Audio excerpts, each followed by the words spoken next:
కైలాసవాస పరమేశ్వర శంకర,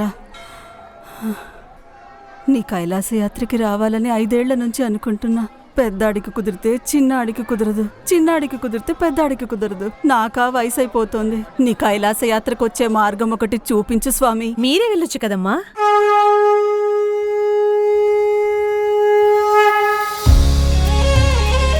మీరే వెళ్ళొచ్చు కదమ్మా. నేనా? సరిపోయింది. ఈ వయసులో ఒక్కదాన్నే కైలాసయాత్ర. రండి చెప్తాను. కూర్చోండి. మా అమ్మమ్మది కూడా మీ వయసేనమ్మా. మొన్ననే Shri Gayatri Tours and Travels నుండి వెళ్లి దర్శనం చేసుకొచ్చారు. ఒక్కరే వెళ్లారా? పైగా ట్రావెల్స్ అంటున్నావు, మరి జాగ్రత్తగా చూసుకుంటారా? Shri Gayatri Tours and Travels ఉండగా అలాంటి భయాలేవి అక్కర్లేదమ్మా. వారి ప్రత్యేకత ఏంటో తెలుసా అమ్మా? మన వ్యక్తిగత భద్రతను వారి ప్రత్యేక బాధ్యతగా చూసుకుంటారు. అవునా?